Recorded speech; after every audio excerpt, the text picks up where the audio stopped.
amati mbégteeg bànneex di ànd ak yéen ñu teewlu ci 5M TV Sénégal jërë ngeen jëf. jërë ngeen jëf ci teewlu bi mbokk internet yu 5M TV Sénégal. ginnaaw ay fan des rek ci élection falum député yi jëwriñ bi ñu dénk wàllu kaaraange bi réew mi ma ngay artu askan wi di leen xamal ni nañu rek bàyyi ñaawteef yi nga xam ni ñu ngi koy amal nañu bàyyi itam rek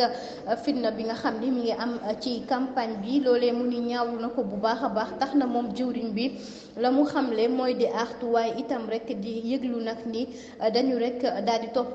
wala songu leen ci li ñuy defee ndax ànduñu ci ay daan mën na ci am nag jamono ji ginnaaw bu ñu saytoo mbir mi saytu itam ñu yore kaaraange candidat yi war nañu xool bu baax a baax nan la ñuy defee ak ñi nga xam ne ñoom ñooy ña far ak ñoom ndax ay armes yoo xam ne ñu ngi koy gis ñu di ko daal di yore loolu tamit lu doy waar la te dañ ko war a xoolaat. fitna bi nga xam ni nemmeeku nañu ko ci campagne bi nag mu mel ni daal fi mu nekk nii moom Ousmane Sonko yëkkati na ay kàddu tey jii di xamle ni yoon nag dafa war a def liggéeyam patiralam bi mu nekkee war na cee génn ndax bi mooy ñaar yoon ñu songu leen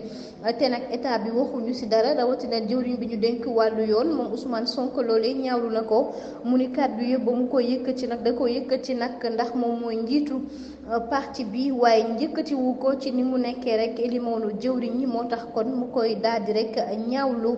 situation bu doy waar kon jamono ji lañuy rek daal di dund Ousmane Sonko di woote itam ni kon mbiru gatsa bi daal tey jii la ko gën a mën a def te itam xamee nañ ko ko waaye mu ni dana rek daal di amal campagne tey jii ca Mermoz foofee nga xam ni fa la Barthélémy Dias kon fekk baax moo ko moom te itam nag mu ni dana ko def rek ba mu saf sàpp lum ci góobee gar ko te itam dina ko wan ni ko